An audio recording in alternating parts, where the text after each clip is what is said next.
أعوذ بالله من الشيطان الرجيم. بسم الله الرحمن الرحيم. لا إكراه في الدين، قد تبين الرشد من الغي، فمن يكفر بالطاغوت ويؤمن بالله فقد استمسك بالعروة الوثقى لا انفصام لها، والله سميع عليم. الله ولي الذين آمنوا يخرجهم من الظلمات إلى النور، والذين كفروا أولياؤهم الطاغوت يخرجونهم من النور إلى الظلمات. أولئك أصحاب النار، هم فيها خالدون. صدق الله العظيم. رب اشرح لي صدري ويسر لي أمري واحلل عقدة من لساني يفقه قولي. رب زدني علما، رب زدني علما، رب زدني علما. اللهم صل على سيدنا ومولانا وحبيبنا محمد وعلى آل محمد وبارك وسلم. حاضرین گرامی، سورہ بقرہ کی دو آیتوں کی اس وقت تلاوت ہوئی ہے، آیت نمبر 256 اور 257، جن کا ترجمہ ہے: دین میں زبردستی کی گنجائش نہیں، گمراہی کے مقابلے میں ہدایت واضح ہو چکی ہے۔ تو جس نے طاغوت کا انکار کیا اور اللہ پر ایمان لایا، اس نے مضبوط ڈوری تھام لی جو ٹوٹ نہیں سکتی، اور اللہ خوب سننے والے اور خوب جاننے والے ہیں۔ اللہ مومنوں کے ناصر اور مددگار ہیں، ان کو گمراہی کی تاریکیوں سے ایمان اور ہدایت کی روشنی کی طرف لاتے ہیں۔ اور جن لوگوں نے کفر اختیار کیا، طاغوت ان کے دوست ہیں جو ان کو روشنی سے تاریکیوں کی طرف لے جاتے ہیں۔ یہی ہیں دوزخ کے حقدار، جس میں وہ ہمیشہ رہیں۔ محترم حاضرین، پچھلی آیت میں اللہ تبارک و تعالی نے اپنی قدرت، طاقت اور اپنی وحدانیت اور اپنی بادشاہت کا تذکرہ فرمایا تھا، اپنی علم کی وسعت کو بیان فرمایا تھا۔ اب آج کی ان آیتوں میں اللہ تبارک و تعالی نے ایک اہم اور اس زبردست اصول اور ضابطے کو بتلایا ہے۔ اللہ فرماتے ہیں: لا اکراہ فی الدین، دین میں زبردستی کی گنجائش نہیں ہے، دین میں زور زبردستی نہیں ہے۔ اور اللہ تبارک و تعالی اس کو ضابطے کے طور پر بیان فرما رہے ہیں، دین میں کوئی زبردستی نہیں ہے، گمراہی کے مقابلے میں ہدایت بالکل واضح اور کلیئر ہو چکی ہے۔ تو جس نے طاغوت کا انکار کیا اور اللہ پر ایمان لایا، اس نے مضبوط ڈوری تھام لی جو ٹوٹ نہیں سکتی ہے۔ دین کے معاملے میں کوئی زبردستی نہیں ہے، ہدایت کا راستہ جو ہے وہ گمراہی سے بالکل اب الگ ہو چکا ہے۔ یہ طاغوت کا تذکرہ ہے کہ اس کے بعد جو شخص طاغوت کا انکار کر کے اللہ پر ایمان لے آئے گا، تو گویا کہ مضبوط رسی اس نے تھام لی ہے۔ یہ طاغوت ہے کیا؟ اس میں خاص طور سے دو باتوں کی وضاحت ضروری ہے۔ ایک تو دین میں زبردستی کی گنجائش نہیں ہے، دوسرے طاغوت کا انکار کر کے جو ایمان اللہ پر لائیں گے، انہوں نے اللہ کی رسی کو مضبوطی سے پکڑ لیا ہے۔ یہ طاغوت ہے کیا؟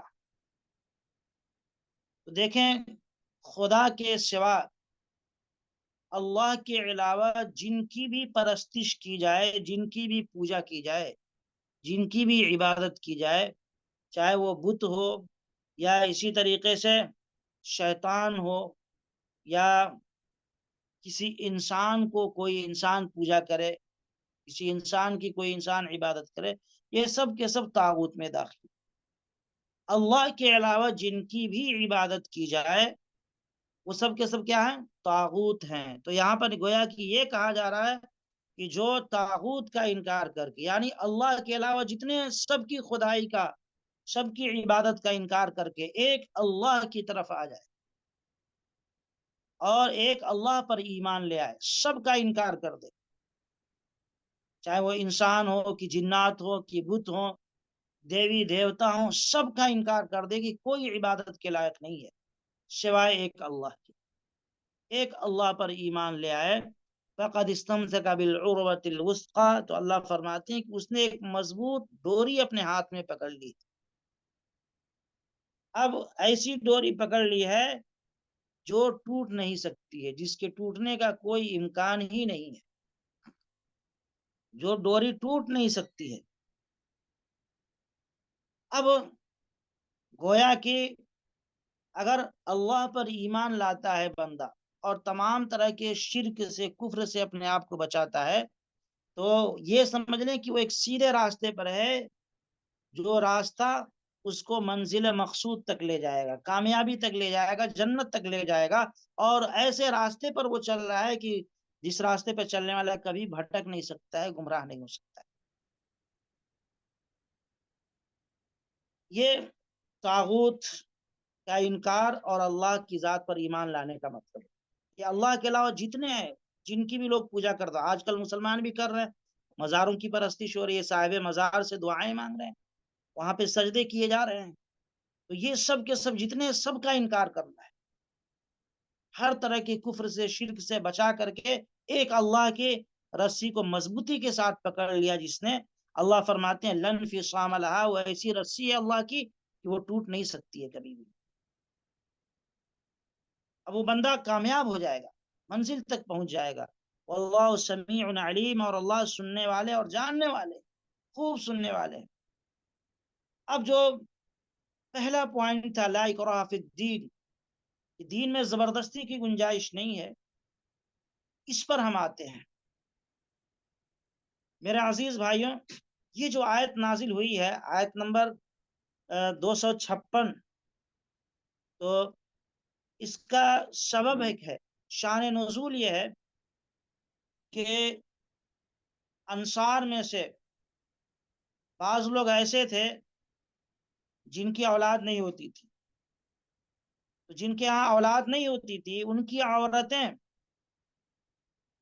نظر مانتی تھی، یا اسی طریقے سے اولاد ہو کر کے زندہ نہیں بچتی تھی، یا تو سرے سے اولاد ہی نہیں ہوتی تھی، یا اولاد ہوئی تو زندہ نہیں بچتی تھی، تو عورتیں ان کے گھر والوں، گھر کی نظر مان لیتی تھی کہ اگر ان کو اولاد ہوئی اور زندہ بچ گئی تو وہ اپنی اولاد کو یہودی بنا دیں گے، یہ عورتیں نظر مانتی تھی۔ چنانچہ ایسے بہت سارے لڑکے یہودیوں کے قبیلے بنو نذیر کے ساتھ تھے، جن کے ماں باپ نے نظر مانی تھی اور ان کو بڑا ہونے کے بعد یہودی بنا دیا تھا، یہودیوں کے حوالے کر دیا، وہ یہودیوں کے ساتھ رہتے تھے۔ جب بنو نذیر جلا وطن کیے گئے، اللہ کے نبی صلی اللہ علیہ وسلم نے ان کو جلا وطن کیا، مدینے سے باہر کیا، تو اب جو انصار تھے جن کے بچے یہودی ہو گئے تھے اور وہ یہودیوں کے ساتھ رہتے تھے، انہوں نے اس موقع پر آ کر کے کہا کہ ہم اپنی اولاد کو یہاں سے نہیں جانے دیں گے، اور انہوں نے کوشش کی کہ اپنی اولاد کو زبردستی مسلمان بنا لے۔ پہلے تو یہودیوں کے حوالے کر دیا تھا، وہ یہودی بن گئے تھے، لیکن جب یہود جلا وطن کیے گئے، مدینے سے ان کو باہر نکالا گیا، تو انہوں نے پوری کوشش کی کہ چونکہ اولاد ہماری ہے، ہم مسلمان ہیں، تو اپنی اولاد کو یہودیوں کے ساتھ نہیں رہنے دیں گے، ان کو مسلمان بنا لیں گے. انہوں نے پوری کوشش کی مسلمان بنانے کی اور ان کو روکنے کی. اللہ تبارک و تعالی نے اسی موقع پر یہ آیت نازل فرمائی اور اس میں منع کر دیا گیا کہ بھائی دین کے معاملے میں کوئی زبردستی نہیں ہے. اگر تمہاری اولاد بخوشی اسلام کی طرف آ رہی ہے تو ویلکم، ان کا استقبال ہے. لیکن اگر اولاد بالغ ہے اور کسی اور مذہب کے پیروکار ہے تو پھر ماں باپ کو بھی یہ اختیار نہیں ہے کہ اپنی اولاد کے سلسلے میں زبردستی کرے. اللہ تبارک و تعالیٰ نے بالکل منع فرما دیا اور قاعدہ بنا دیا کہ دین کے تعلق سے کوئی زبردستی اور کوئی کسی طرح کا جبر اس کی گنجائش نہیں ہے دین میں. میرے بھائیوں، یہ جو لا اکراہ فی الدین کا جو جملہ ہے اور جس کو اللہ نے بطور قاعدہ کے اصول اور ضابطے کے یہاں پر بیان فرمایا ہے، اس سے یہ بات سمجھ میں آتی ہے کہ اسلام کا یہ بہت زبردست اصول ہے کہ کسی کو مجبور کر کے اس کا مذہب تبدیل نہیں کرایا جا سکتا ہے. کسی کو زبردستی اس کا مذہب تبدیل نہیں کرایا جا سکتا ہے. اسلام کا یہ ضابطہ ہے. کیوں؟ اس لیے کہ مذہب کا تعلق دل کے اعتقاد اور یقین کے ساتھ ہوتا ہے. زبردستی آپ کسی سے زبان سے تو اقرار کروا سکتے ہیں لیکن دل کی دنیا کو آپ نہیں بدل سکتے. کسی کے دل پر آپ کی حکومت نہیں چل سکتی ہے، زبان پر حکومت چل سکتی ہے. آپ زبردستی زبان سے کسی سے کلمہ پڑھوا سکتے ہیں لیکن اس کے دل پر آپ کی حکومت نہیں چل سکتی. اس سے یہ بات بالکل واضح ہو جاتی ہے کہ اسلام کے بارے میں جو لوگ یہ کہتے ہیں کہ اسلام تلوار کی بدولت اور تلوار کے زور سے پھیلا ہے، ان کا یہ کہنا سوائے غلط فہمی کے کچھ بھی نہیں ہے، سوائے دشمنی کے کچھ بھی نہیں. یہ صرف ایک پروپیگنڈا ہے، اس کا حقیقت سے کوئی تعلق نہیں ہے. غور فرمائیں، اسلام جب دنیا میں آیا تھا تو صرف ایک ہی شخص تھا جو اسلام کا ماننے والا تھا اور جو مسلمان تھا، اور وہی اسلام کا داعی بھی تھا اور وہی اللہ کی طرف سے رسول اور نبی بھی تھا. اس کے علاوہ تو کوئی نہیں تھا مسلمان دنیا میں. یعنی حضور پاک صلی اللہ علیہ وسلم کے علاوہ کوئی مسلمان نہیں تھا شروع میں. آپ صلی اللہ علیہ وسلم اکیلے مسلمان تھے. آپ ہی اسلام کے داعی بھی تھے اور آپ ہی پیغمبر بھی تھے. جب آپ اکیلے تھے اور مکہ کا پوری آبادی آپ کی دشمن تھی، مکہ کا کونا کونا چپا چپا آپ کا مخالف بنا بیٹھا، اس وقت آپ صلی اللہ علیہ وسلم نے تو تلوار نہیں چلائی کسی پر. یہ تو بالکل کھلی ہوئی بات ہے. آپ اکیلے تھے. اگر اسلام تلوار کی بنیاد پر پھیلا تو اس وقت کیسے اسلام پھیلا؟ 13 سال تک جو کچھ مسلمان تھے کمزور قسم کے تھے، ان پر ہر طرح کے ظلم کا تجربہ کیا گیا، ان پر کھانا پانی تک بند کر دیا گیا، ان کا بائیکاٹ کیا گیا. کمزور مسلمان تھے. مکے میں 13 سالہ زندگی ان کی اجیرن بنا دی گئی. اس وقت اسلام کے پاس تو کوئی تلوار نہیں تھی نا، اسلام کے پاس کوئی فوج نہیں تھی، کوئی سپاہ نہیں تھی. آخر کون سی طاقت تھی جس کے ذریعے چند سال میں ہی پورے جزیرت العرب پر اسلام نے قبضہ حاصل کر لیا اور پورا عرب اسلام کے دامن میں آ گیا، اسلام کے جھنڈے کے تلے جمع ہو گیا اور پورا عرب اسلام کا غلام بن گیا؟ کیسے بن گیا؟ کس نے تلوار چلائی تھی؟ ظاہر سی بات ہے کوئی فوج تو تھی نہیں حضور پاک صلی اللہ علیہ وسلم کے پاس شروع میں. یہ جو کہا جاتا ہے کہ اسلام تلوار کی زور پر پھیلا، یہ اسلام دشمن طاقتوں اور اسلام دشمن ذہنیت کی پیداوار ہے. انہوں نے یہ پھیلایا، یہ پروپیگنڈا کیا ہے. حقیقت سے اس کا کوئی تعلق نہیں ہے. یقیناً اسلام جو پھیلا ہے، ہم ڈنکے کی چوٹ کہہ سکتے ہیں کہ اسلام اپنی عدل اور انصاف کی بنیاد پر پھیلا ہے اور انسانوں میں برابری کی بنیاد پر پھیلا ہے. عقل و دانش رکھنے والے لوگ، سمجھدار قسم کے لوگ جانتے ہیں کہ اسلام اپنے اخلاق اور کردار اور اپنے بہترین پیغام اور میسیجز کے ذریعے دنیا میں اپنا مقام بنایا ہے۔ آج بھی ہزاروں کی تعداد میں روزانہ لوگ اسلام قبول کر رہے ہیں۔ کون ان پر تلوار اٹھا رہا ہے؟ کون ان کو گولی سے شوٹ کرنے کی دھمکی دے رہا ہے؟ کوئی نہیں کر رہا ہے۔ یورپ میں جہاں ہر طرح کی آزادی ہے، وہاں ہزاروں کی تعداد میں روزانہ لوگ اسلام قبول کر رہے ہیں۔ ان کو زبردستی تو کوئی نہیں بنا رہا ہے نا مسلمان۔ ظاہر سی بات، لوگ پڑھ رہے ہیں، سمجھ رہے ہیں، اور پھر اسلام کے دامن میں آ رہے ہیں۔ یہ کہنا کہ اسلام زبردستی پھیل رہا ہے، تلوار کی بنیاد پر پھیل رہا ہے، نہایت غلط اور جھوٹ پر مبنی یہ بات۔ بلکہ اسلام نے تو یہ قاعدہ اور ضابطہ دیا ہے کہ انسان آزاد ہے، سوچ کے اعتبار سے، فکر کے اعتبار سے، مذہب کے اعتبار سے آزاد ہے، اس پر زبردستی نہیں کی جا سکتی ہے۔ لا اکراہ فی الدین، دین کے معاملے میں کوئی زبردستی نہیں ہے۔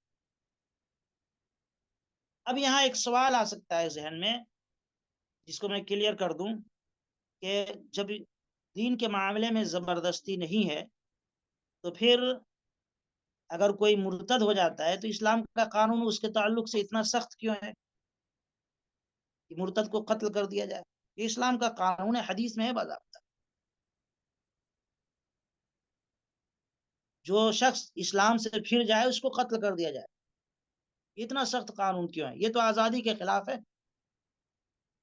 تو میرے بھائیوں، اس کو سمجھ لینا چاہیے کہ دیکھیے، اسلام میں داخل ہونے کے لیے کوئی زبردستی نہیں ہے، ٹھیک ہے؟ آپ کی مرضی، آپ کسی بھی مذہب پہ چلے، لیکن جب آپ اسلام میں آ گئے، آپ نے ایگریمنٹ کر لیا اللہ سے کہ اے اللہ میں آپ کا غلام ہوں،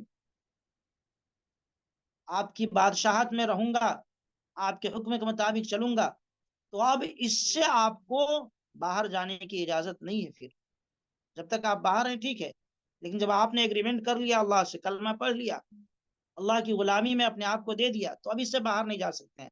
اس کی ایک مثال میں دے دوں جس سے بات آپ کو سمجھ میں آ جائے گی۔ ہمارے انڈیا کا قانون ہے، اور جو دستور ہند ہے، آئین ہند ہے، اس کتاب کے فرسٹ پیج پہ لکھا ہوا ہے کہ ہم بھارت کے سب ناگرک، ہم اپنے ہم یہ اس بات کے یقین رکھتے ہیں کہ جو قانون ہے ہمارا، اس کی ہم پالن کریں گے، اس قانون کا پالن کریں گے، اس کی خلاف ورزی نہیں کریں گے۔ ہم سب مل کر کے اس کا اقرار کرتے ہیں، ٹھیک ہے؟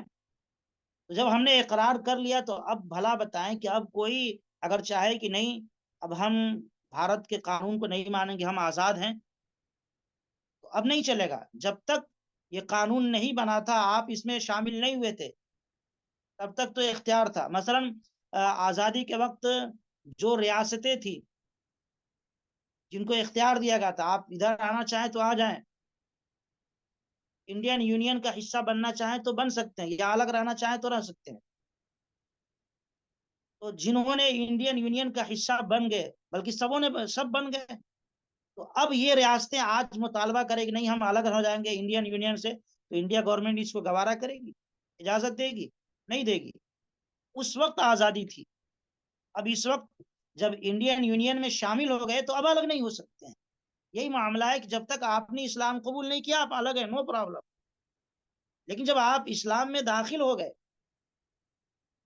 تو پھر اب اس سے باہر جانے کی اجازت نہیں ہوگی۔ باہر جائیں گے ہوگا کیا کہ اس سے ماحول خراب ہوگا، اور جو فاسد ذہن کے لوگ ہیں، خراب ذہن کے لوگ ہیں، وہ ایسے واقعات کو دلیل بنا کر کے دوسروں کو بھی بہکائیں گے، اور پھر یہ اسلام سے نکلنے کا ایک راستہ بن جائے گا۔ اس لیے اسلام نے اس پر پابندی لگائی۔